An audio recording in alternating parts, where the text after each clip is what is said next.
back to my channel. My name is Carly Stevens. I'm the author of the young adult fantasy Firian Rising, and this is English Nerd. So today I wanted to talk about how to write a really good action scene. Now before I get into some of the things that have worked for me, I have read action scenes that break a lot of these rules and still end up being really good, so you can take all this advice with a grain of salt. But I have gotten really good feedback on the action in Firian Rising. It's something that my editor really loved. So here are some of the things that I enjoy reading and that have worked for my action scenes as well. So if you struggle with them, here are some tips so that you can improve those. Okay, first of all, and probably this is the most important thing, is that you should make sure that the stakes are obvious. Like, what is at stake if this action scene, this fight, goes poorly, if it doesn't go their way. So make sure that there is investment on the reader's part, that it's not just something cool that's exploding.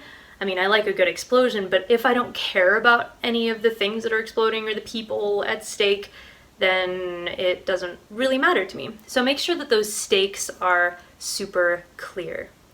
Secondly, make sure that it is also clear who's doing what action. Don't play the pronoun game here. You might feel like you're being repetitive if you use names over and over again, but I would still advise you to use names if there's any possibility of confusion. There are some ways to get around using characters' names instead of pronouns over and over and over again, but the key is just make sure that it is super clear who's doing what, because very few things take you out of an action scene more quickly than not knowing what's going on.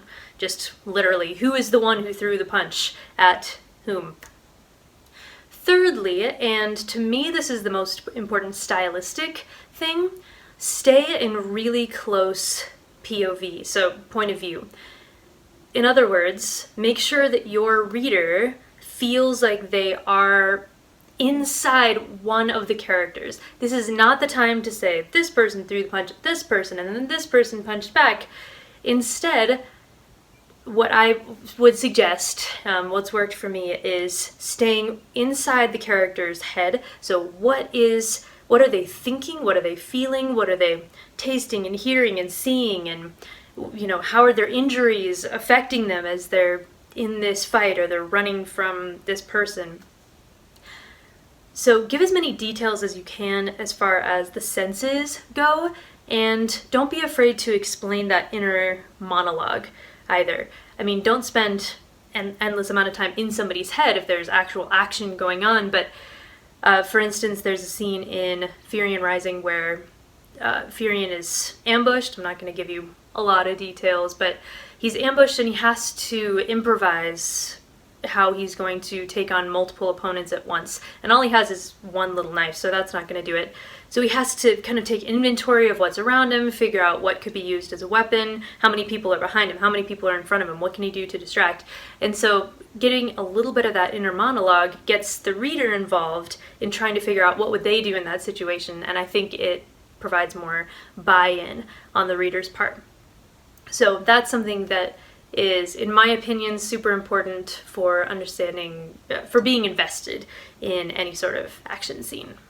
Along with that, don't forget to mention how the reader feels emotionally during the scene. Like, is there any reason why they should feel conflicted at this moment?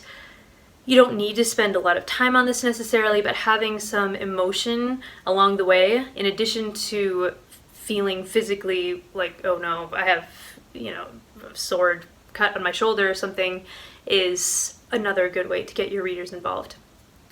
So next, I wanted to give some tips as far as ways, like concrete ways to write these action scenes, stylistically speaking.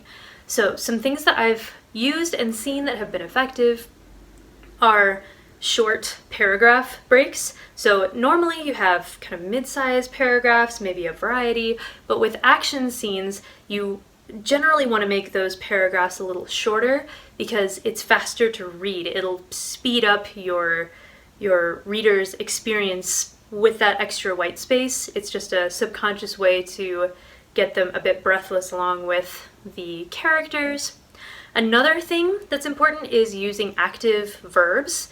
So I've said this in other videos, but avoiding passive voice and even even progressive form, which is instead of I run, it's I am running, or instead of they sat down, it's they were sitting. So if you can cut down on those to be verbs, this was this, and instead use active verbs, then it will make the action more immediate, more visceral, and it's a pretty simple way to do that.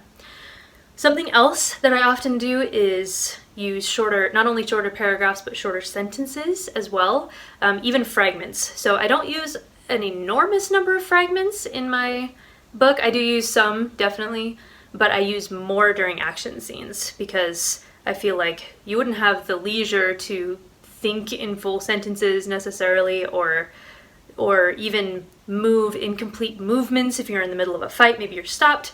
So having fragments is another way of creating that kind of urgency that you want in a fight scene that you're in the middle of. Okay, just one last piece of advice, and that is to do a little bit of research. If your action scene involves something like guns, or a particular kind of martial arts style, or police procedure, or something that is particular, you know, there are ways that this is supposed to work, then do a little bit of research, you know, interview a soldier about how this actually would go down, or you just look it up online. My fights, conveniently, don't really fit any of those styles, so I have a bit more freedom to do what I want. But especially if you're writing something that's contemporary, that you want to be realistic, go that little bit of extra mile, because if your book takes off, if you have a lot of readers eventually, which would be awesome, right? Then inevitably somebody is going to be there who knows how that particular gun is supposed to work. And if you are not matching up with the reality of how that gun works, then it's going to totally take them out of the story. It's going to perhaps even ruin your credibility as an author. So it's worth doing some research. You don't necessarily need to do it all in the front end. You can maybe write the scene in terms of what's at stake, what needs to happen, and put in brackets areas where you want to double check that your facts are correct. That will at least keep you moving in the right direction, especially if you're trying to finish this NaNoWriMo business, as so many people are. So that is it for today. If you have any additional tips about how to write good action scenes, put them down below. Like this video if you like it, and make sure to subscribe for more English nerdy goodness. Bye bye.